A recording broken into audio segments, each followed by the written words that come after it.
dan itu kitab yang saya kaji, selalu saya kaji. Itu membela-bela sesuatu yang mubah itu sampai luar biasa. Karena melihat mubah itu, misalnya Anda tidur itu berstatus mubah. Anda bermain catur berstatus mubah. Anda rileks sama teman jagongan semalam dengan teman rektor atau dosen atau yayasan, itu melihatnya bukan mubah tapi tarkul maksiyah. Misalnya saya semalaman asik musamaroh itu jagongan malam sama Habib Toha Al-Munawwar. Itu Allah ngitungnya bukan, wah ini jagungan kalau itu tidak penting tuh tidak. Malam itu bahak tidak ke dugem, tidak ke tempat maksiat. Sehingga ada ulama yang mengatakan mubah itu enggak ada. Saya ulang lagi, mubah itu tidak ada. Kan umumnya ulama bagikan wajib, ya kan, haram gitu. Terus diantaranya mubah, sunat, makruh. Ada ulama yang mengatakan mubah itu tidak ada. Kenapa? Logikanya begini, itsma min mubahin illa wa yatahaqqaqu bihi tarku haramimma. Karena tidak ada mubah yang Anda lakukan kecuali saat itu pasti ditinggalkannya sebuah keharaman. Misalnya Anda sedang jagungan sama istri di luar, di rumah, asik di rumah semalaman. Mungkin bahas hal-hal yang ringan, mungkin melihat sinetron atau apa yang ringan. Tapi di situ terjadi Anda meninggalkan ke tempat-tempat maksiat. Sekarang ninggal maksiat itu wajib apa mubah? Wajib. Padahal Anda sedang melakukan mubah. Nah itu dicatat oleh Allah itu tarkul haram, meninggalkan keharaman. Sehingga masyhur dalam cerita wali-wali itu, Abu Yazid yang seperti itu ibadahnya pernah tanya, ya Allah, lalu yang makomnya orang seperti saya siapa? Karena beliau semalaman ibadah terus. Sama Allah dijawab, ya yang tidur di pinggir kamu itu. Abu Yazid, lu kok bisa ya Allah? Dia kan tidur terus. Ya kan dia tidur berarti meninggalkan keharaman. Ngomong sing potongan tukang maksiat tuh apik turu apik melek kira-kira gitu. Apik turu. Timbang sama nak melek pola wis turu ae kira-kira gitu. Jadi gak usah dipaksa tahajud, dipaksa qiyamul lail itu. Iya kalau qiyamul lail. Kalau dapat informasi, kesini ikut saya, terus katut kan repot. Jadi perlawanan terhadap maksiat itu sebetulnya gampang dalam Islam, karena tadi nggak ada sesuatu yang mubah kecuali saat dilakukan berakibat meninggalkan keharaman. Mudah sekali. Jika banyak orang jadi wali itu karena melakukan mubah. Itu ada orang jadi wali itu karena sering makan. Ya makan biasa itu. Karena ketika makan, ya Allah, betapa doifnya saya. Katanya saya presiden, katanya saya rektor, saya kiai. Ternyata kalau gak makan tuh lemes. Apa hebatnya makhluk yang bergantung makhluk yang lain, yaitu makanan. Nah karena seperti itu terus dia Allah ja'illallah, terus dia sungkeman dengan Allah. Betapa lemahnya saya. Sebab itu ketika Quran mengkritik tanda kutip kemungkinan Tuhannya Isa bin Maryam, itu ngeritiknya sederhana Quran itu. Mal masih ibnu Maryam illa rasul qad khalas min qablihi rusul wa ummuhu siddiqah kana yaqulanit ta'am. Isa itu tidak Tuhan, wong dia makan. Kamu kebayang nggak misalnya punya Tuhan, wah tadi Tuhan mampir ke rumah saya, dia lemes, setelah tak kasih makan sehat lagi gitu. Itu kan nggak kebayang ya. Tapi Tuhan marung di rumah saya, lemes tak gratisin, kayaknya ada punya uang gitu. Setelah makan wah gairah lagi. Kebayang nggak punya Tuhan seperti itu? Sehingga Quran kalau gojlok sederhana, karena yakulanit ta'am. Sehingga wali-wali itu kalau makan itu sadar lemahnya dirinya, betapa dirinya tergantung makanan. Sesuatu yang tergantung itu artinya tidak hebat, tidak Tuhan. Jadi untuk menjadi wali, untuk menjadi dapat ridhonya Allah itu sebenarnya sederhana. Termasuk ada cara jadi wali yang agak kacau, tapi ini ya benar, asal niatnya benar. Itu Nabi Ayub, itu kan seorang nabi, pernah diuji Allah. Ini ada di Sahih Bukhari. Nanti kamu tanya hadisnya sahih enggak? Ini ada di Sahih Bukhari. Kadang orang kota itu aneh, enggak ahli hadis tapi tanya sahih enggak? Padahal andai kan dibodohi sahih ya ngandel saja. Jadi kadang ya aneh, mau enggak tahu kok tanya gitu. Itu Nabi Ayub itu sudah kaya, pas itu sudah kaya, bukan cerita yang masih miskin, memang sudah kaya. Beliau di kamar dihinggapin satu belalang dari emas. Setelah belalang itu dikejar, ternyata yang jenis itu banyak, semuanya dari emas. Ngambil sana sini, ini yang kisah ini dipenuhin, saku ini dipenuhin, sampai banyak. Sama Allah digojlok. Kamu itu nabi saya. Kenapa kamu mengumpulkan harta sebanyak itu? Kamu itu nabi saya kok rakus? Jawabannya Nabi Ayub unik. Ya Allah, siapa yang bisa kenyang dari rahmatmu? Ya, jadi kalau kamu punya uang 1 miliar, kok ingin 1 miliar 100, ingin 1 miliar 200, itu cara ngitung bukan uang. Ya Allah, siapa yang bisa kenyang dari rahmatmu? Karena rahmat Allah tidak terbatas. Sudah Gusti, tenang saja. Meskipun saya gini, rahmat Anda tidak akan habis. Sehingga waroi ada ilmunya, tomak juga ada ilmunya, termasuk ragus itu juga ada ilmunya. Misalnya begini, ini contoh rakus yang ada ilmunya begini. Ini saya beri contoh. Mungkin yang boleh niru orang-orang soleh, kalau nggak soleh jangan. Imam Syafi'i ini cerita nyata. Imam Syafi'i itu dulu ketika ngaji masih muda itu nggak suka sama guru yang kaya. Kebetulan dia punya guru miskin terus. Namanya Sufyan As-Tsauri, itu miskinnya Masya Allah. Sufyan bin Uyainah juga miskin. Jadi dia miskin, punya guru miskin terus. Sehingga idolanya ya sama guru-guru yang miskin. Suatu saat guru-guru ini menyarankan dia ngaji Imam Malik. Imam Malik tuh kaya raya. Itu babutnya Imam Malik kalau diinjek itu mata kakinya tidak kelihatan saking halusnya. Itu Imam Malik tuh gaya. Kalau ngaji di kursi tinggi terus pakai bukhur, itu pakai dupa Arab yang mahal. Pokoknya mewah kali Imam Malik. Terus dia mulai, ini kiai kok kaya. Kemudian setelah beliau alim tanya, saya harus ngaji siapa setelah ilmu jenengan habis kira-kira gitu. Kata Imam Malik, sudah, kamu tidak usah perlu ngaji saya, kamu sudah alim alama. Terus Imam Malik datang ke Baki. Zaman itu Baki itu semacam kayak rentalan ya, semacam Grab lah kalau dulu itu. Mana kafilah yang mau ke Irak?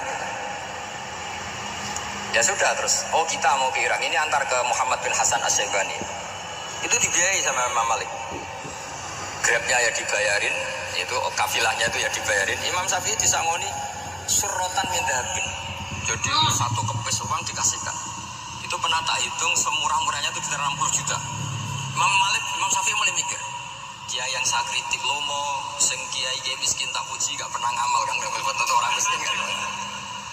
Setelah datang ke Muhammad bin Hasan Asy-Syaibani, beliau itu pakar usul fikih, muridnya Abu Hanifah. Beliau al-usuli, pakar usul fikih. Itu Muhammad bin Hasan Asy-Syaibani itu kalau ngitung emas, itu di ruang tamu. Uangnya miliaran, emasnya banyak. Dari kota ini dipindah ke kota ini. Emas kalau ngitung di ruang tamu. Bukan di kamar, di ruang tamu. Imam Syafi'i tambah kaget. Imam Malik kayak gitu sudah sah soal, malah ini kaya raya. Setelah Imam Syafi'i kelihatan kaget, digojlok sama Muhammad bin Hasan Asy-Syaibani karena beliau senior. Atajabu min hadza, kamu aneh melihat ini? Iya. Kenapa? Ulama kok kaya raya. Terus kata Muhammad bin Hasan, ya sudah, uang ini tak kasihkan orang-orang fasik, jadi gue demenan, gue nyabu, macam-macam. Oh jangan, nanti dipakai maksiat. Oh jenengan mau nasi suka. Semenjak itu Imam Syafi'i rubah. Kamu ridho kalau yang punya prestasi seperti itu adalah orang-orang fasik? Ridho enggak? Enggak kan? Maka didoakan. Nah, itu namanya berpikir secara usuli. Kamu jangan hanya nuruti karena berpikir waroi terus kamu benci kekayaan, benci pangkat, benci apa, enggak bisa seperti itu. Karena pangkat dan kekayaan ketika dikelola secara kesolehan maka akan menjadi energi positif yang luar biasa. Semenjak itu Muhammad bin Hasan Asy-Syaibani berhasil mendidik Imam Syafi'i. Sampai akhirnya keterusan Imam Syafi'i berpendapat kalau orang Islam bisa bikin rumah tingkat kok punya rumah reok itu haram kata. Nah, ini keterusan. Kalau bisa jadi bupati kok jadi ketua RT juga haram. Karena al-Islam ya'lu wala yu'la. Islam itu luhur bukan bisa diluhurin. Sehingga rata-rata orang Syafi'iyah termasuk kiai-kiai Indonesia itu rata-rata ya agak-agak politikus. Ya agak-agak kedonyan, mungkin sebagian yang kedonyan tenan gitu.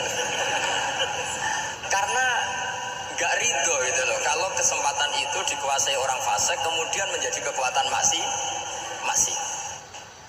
Coba kalau bupati itu orang yang fasik. Kemudian programnya supaya rakyat seneng semalaman dangdutan yang purno misalnya. Supaya rakyat seneng dibolehkan dugem, dibolehkan judi. Tapi kalau yang jabat orang soleh kan ada beberapa perda yang menolak penyakit apa? Masyarakat.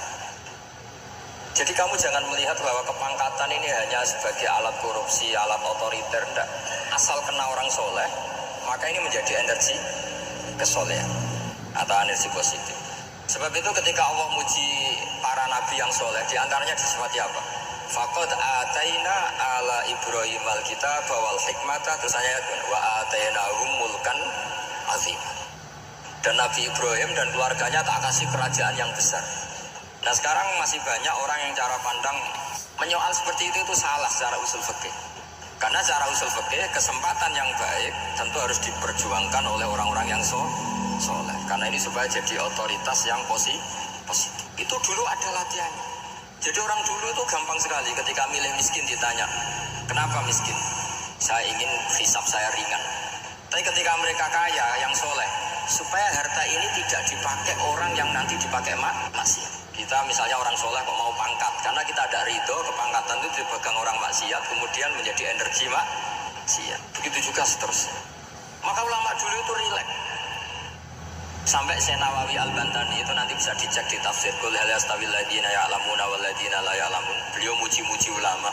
Kemudian ada seorang yang agak hasud mungkin. Tanya begini. Hebatnya ulama itu begini-begini. Terus ditanya, tapi kenapa kita sering melihat ulama ngantri proposal di rumahnya bupati katanya. Sementara bupati nggak pernah datang ke ulama ngaji ihya. Jawabannya Imam Syekh Nawawi itu unik. Ya karena ulama itu tahu gunanya uang, sehingga nyari uang untuk pondok, untuk masjid. Sementara bupatinya tidak tahu gunanya ilmu, maka tidak pernah ngaji. Jadi ya ringan saja. Jadi ya sudah seperti itu. Jadi kalau ada ulama kedonyan, anggap saja karena tahu gunanya uang.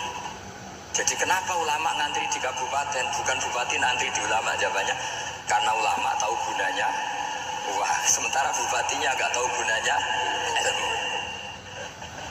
Nah kira-kira gitu lah, ada ustadz gak ganteng, kesensem rondo cantik, karena tahu gunanya ustadz itu. Artinya tahu gunanya kalau saya nikah nanti punya anak jadi gus, karena dia kiai gitu. Tapi rondone raro gunanya dia karena miskin gitu. Jadi ulama dulu itu rileks, menafsirkan apa saja itu rileks, termasuk saat terpojok itu rileks. Karena semuanya dianalisis pakai ilmu. Sehingga ciri utama wali itu apa? Ala inna awliya Allahi la khaufun alaihim wa lahum yahzanun. Gak ada rasa takut, gak ada rasa gampang. Karena melihat sesuatu itu gampang saja. Seorang lagi melihat sesuatu itu gampang saja, ringan. Saya beri contoh ya betapa pentingnya mindset ya, cara berpikir. Orang itu menjadi kikir itu karena nganggap hidup itu lama dan uang itu penting. Kalau zaman Nabi itu sederhana kalau melihat hidup. Pernah suatu saat Nabi itu punya jatah makan karena Nabi itu hidupnya juga pas-pasan. Jadi Nabi itu unik. Beliau di satu sisi kaya raya, bisa ngurmat Abu Hurairah, Ammar, Zuhaib. Ashabu Sufa itu dirawat Nabi semua. Itu kan kaya, bisa ngerawat sekian orang. Tapi di sisi yang lain untuk pribadinya beliau miskin. Kadang nggak bisa makan hari itu. Tapi di saat yang sama bisa merawat Ahlus Sufa. Jadi keliru kalau orang hanya cerita Nabi itu miskin, untuk makan dirinya aja susah. Itu keliru. Kelirunya kalau tidak diteruskan, tapi Nabi mampu menghidupi Ahlus Sufa. Singkat cerita, jatah makannya Nabi itu dikasihkan orang ketika Nabi ditanya, ya Aisyah, makanan jatah saya di mana? Oh ya Rasulullah, tadi ada orang minta tak kasihkan, maka makanan itu habis. Apa kata Nabi? Kamu salah Aisyah. Yang kamu kasihkan itu justru yang masih. Ya yang kamu kasihkan itu justru yang masih. Sehingga Nabi menganggap, makanya Nabi terus ngendikan. Ya kalau mukhatabnya lelaki ya kira-kira begini. Wahal laka min malika illa ma akalta fa'afnaita wala bista fa'ablaita. Terus hanya watasoddaqta fa'abqaita, kata Nabi. Harta kamu ya kamu makan kemudian ke WC jadi kotoran, atau punya pakaian mewah nanti rusak. Watasoddaqta fa'abqaita, ada yang kamu sedekahkan, yaitu yang abadi sampai akhir. Sehingga banyak pengusaha yang mencintai saya setelah tak ajari hadis itu. Misalnya punya uang 1 miliar karena dia spekulan atau pedagang rawan bangkrut, disedekahkan ke masjid 50 juta, yaitu yang abadi. Jadi kalau suatu saat bangkrut, dia masih punya uang 50 juta di akhirat. Jadi Nabi itu mengajari sedekah itu apa? Ya sedekah itu pengabadian uang. Kalau kita kan enggak, bilang sedekah itu nguras uang. Itu pikirannya setan, dan pikirannya orang Islam. Itu cara berpikir setan, bukan cara berpikir umat apa. Sehingga Sayyid Ali Zainal Abidin itu kalau ada orang minta, kemudian beliau ngasih, itu beliau bilang gini, marhaban biman hamala zati ilal akhirah.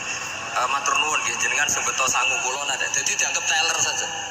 Orang yang minta uang beliau itu dianggap tukang nyatet bank ini. Karena sudah ditabungkan, ya sudah. Kalau kita kan enggak, wah pengemis tuh ganggu gini-gini. Kecuali pengemis profesi ya mungkin kita agak-agak enak. Pada zaman akhir itu ada pengemis apa? Profesi, jadi repot. Terus tak beri contoh lagi kebahagiaan ketika kita milih Islam moderat. Islam kita diajarkan guru-guru kita, utamanya oleh guru kita Mbah Maimun.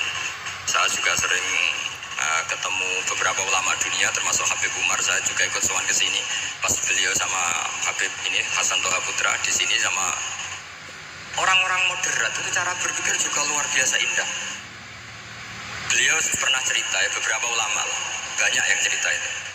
Saya pernah diceritani seorang alim ketika ada orang ekstremis itu mau ngebom di tempat maksiat. Kebetulan yang maksiat itu kebanyakan ya orang Islam, karena di negara yang mayoritas Islam. Ditanya sama Syekh Sa'rawi itu mufasir top di mana? Mesir. Ini mau tak habisin karena mereka orang Islam pemaksiat terus.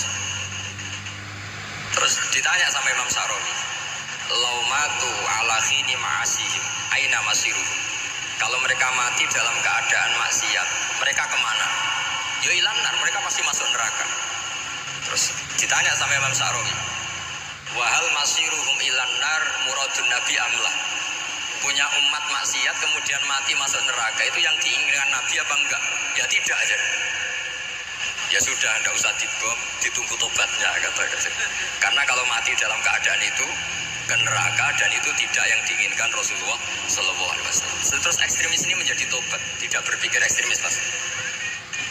Jadi orang itu harus berpikir mindset yang baik. Meskipun kadang berpikir baik itu ya agak-agak kacau. Ada seorang wali Majiduk, itu kalau berdoa agak kacau, tapi gak bisa dibantah. Masyhur itu doa itu. Ini sekaligus ijazah, tapi kalau sebelum wali gak boleh. Itu datang ke makamnya Rasulullah SAW. Terus doanya itu begini, ya Allah sekarang terserah engkau. Ya Allah sekarang terserah engkau. Jika saya kamu jadikan orang soleh, jika saya engkau jadikan orang soleh, maka surra habibu, maka kekasihmu ini senang. Yang susah musuhmu yaitu setan. Tapi kalau engkau menjadikan saya orang fasik, maka yang susah kekasihmu, yang senang musuhmu. Jangan punya dua pilihan itu. Wah itu kan doa tapi kayak teror itu. Ya jadi berdoa di Raudhah. Wah itu pasti mandi itu karena agak-agak maksa Tuhan itu. Ya Allah, engkau punya dua pilihan. Jika saya jadi orang soleh, maka kekasihmu ini senang.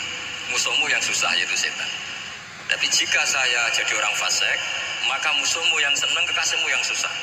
Mohon terserah jenengan, mau menyenangkan kekasihmu, apa menyenangkan musuhmu? Gitu. Kira-kira gimana? Kalau tertarik boleh doa itu dipraktekkan. Tapi kayaknya kalau copy paste itu gak keren, apa? Jadi dulu orang itu muamalah sama Allah dan Rasul itu rileks. Rileks itu nyaman karena ya tadi qul bi fadlillah wa bi rahmati fa bidzalika falyafrah. Sehingga Imam Izzuddin bin Abdissalam itu ngendikan innal ladzina yarmunal muhsanatil ghafilat. Di antara kebaikannya ibu-ibu atau mbak-mbak ini harus berstatus ghafilat. Perempuan-perempuan pelupa. Ghafilat itu pelupa. Pelupa dari kenikmatan maksiat sehingga mereka dengan taat. Misalnya ada ibu-ibu atau mbak-mbak atau juga bapak-bapak tahajud, kemudian nyaman dengan tahajud itu. Kira-kira terbersit enggak ingin maksiat? Enggak kan, karena sudah nyaman dengan tahajud, dengan taat.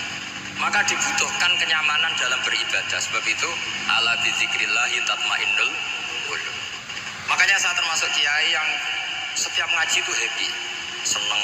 Karena ini untuk kampanye.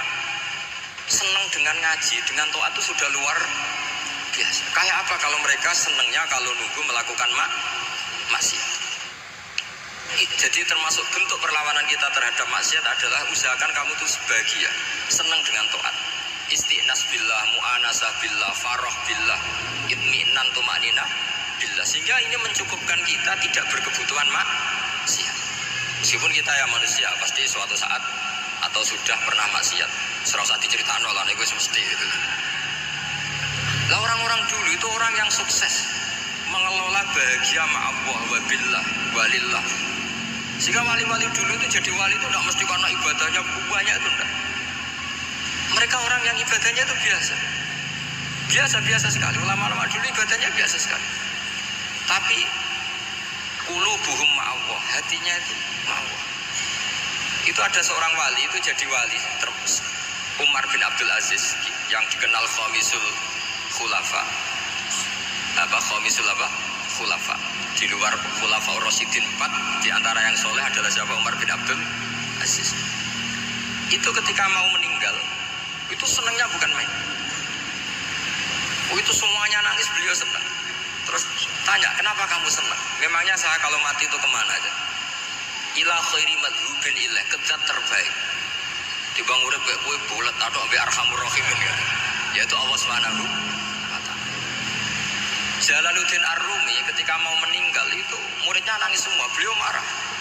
Kamu harusnya pesta karena saya mau ketemu kekasih saya, malah kamu tangisi, goblok sekali kamu katanya. Jadi orang-orang dulu itu luar biasa. Karena tadi mereka tidak ingin ketemu Allah itu dianggap problem. Harus sesuatu yang membahagiakan.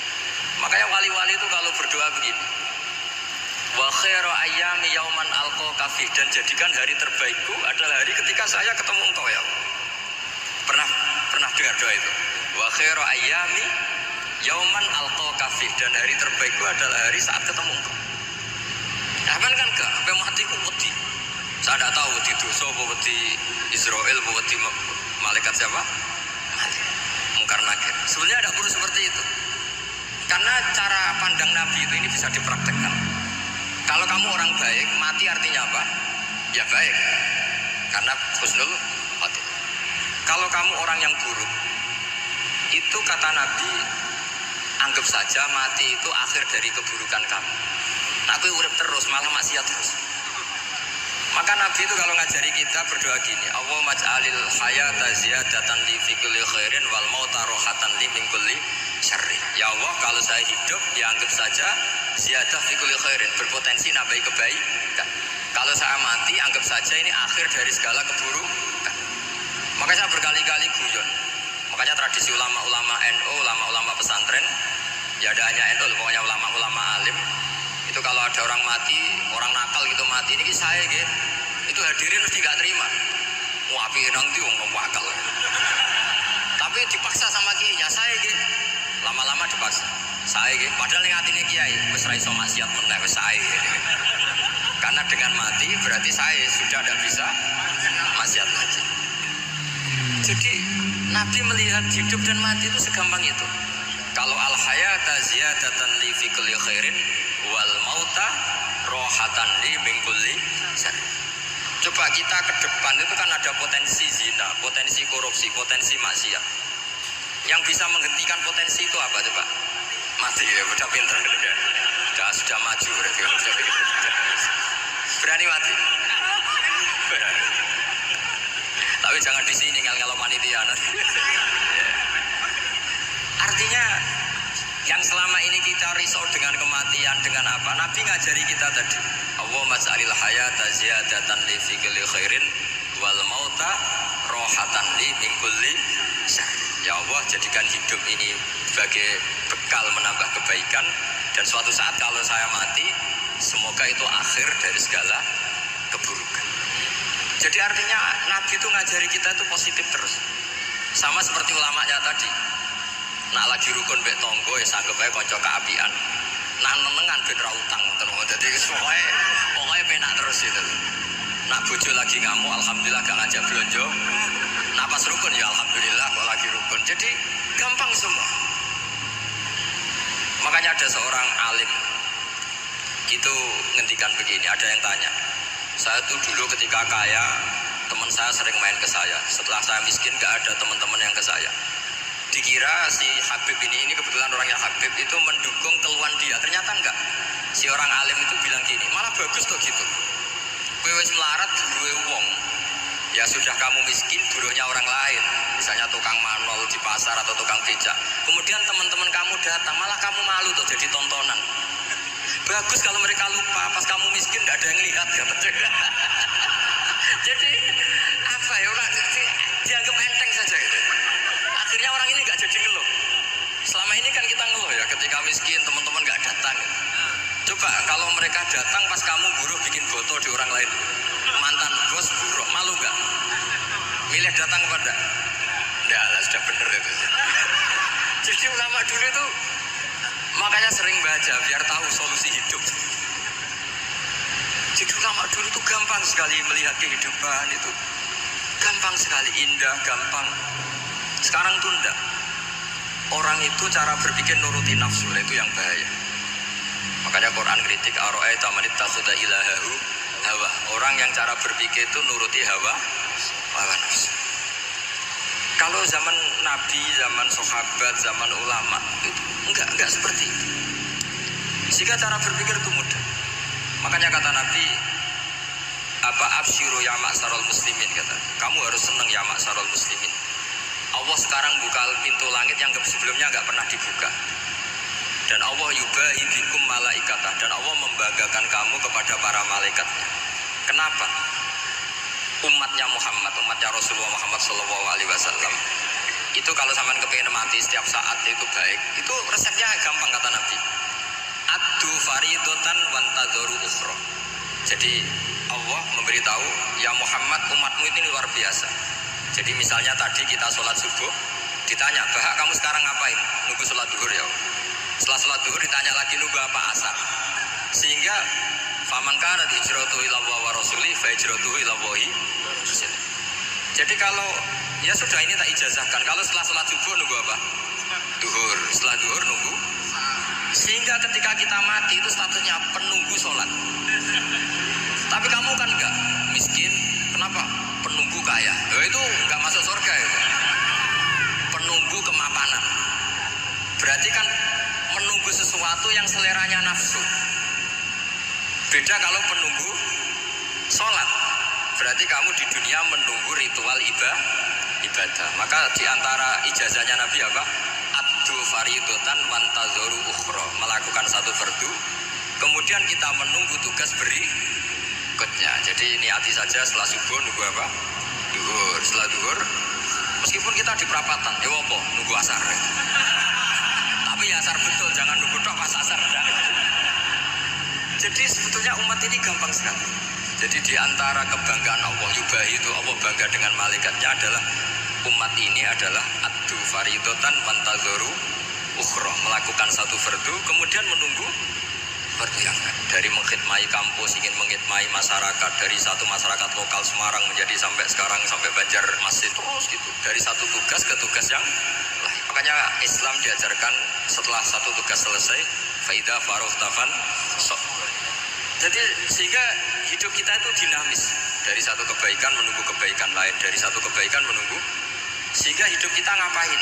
Nunggu satu kebaikan. Ini sudah masuk faman kanat hijratuhu ila Allah wa rasulih fa hijratuhu ila Allah wa rasulih. Sehingga orang bayangkan kalau kita direkam Allah. Gusti kula ampun mati nak dereng sugih. Wis melarat puluhan tahun, sakit, nunggu sesuatu sing sifatnya nafsu, kepengin sugih. Sugih tok jak cukup. Tahu buruan wong sing tahu ngenyekne lho, itu kan urung-urung wis dendam. Sebelum mau mati, sebelum kaya dan burukan orang yang pernah melecehkan saya. Wis ngono akhirnya mati urung sugih. Berarti wis fakir matine hasud. Wah itu ngenes dunia akhirat kan kira-kira seperti. Kamu santai aja kalau fakir berarti meringankan hisab karena ada banyak harta. Yang mau dihisab bapaknya udah punya bapak. Jadi saya mohon sekali ya, Islam itu mengawal kebahagiaan. Sebab itu sampai bahagia itu menjadi perintah Islam. Qul bi fadlillah wa bi rahmati fa bidzalika falyafrahu. Karena dengan bahagia bi taat diharapkan orang Islam itu tidak bahagia atau cari kesenangan lewat jalur maksiat. Sehingga ciri utama wali apa? Ala inna awliya Allahi la khaufun alaihim wa lahum yahzanun.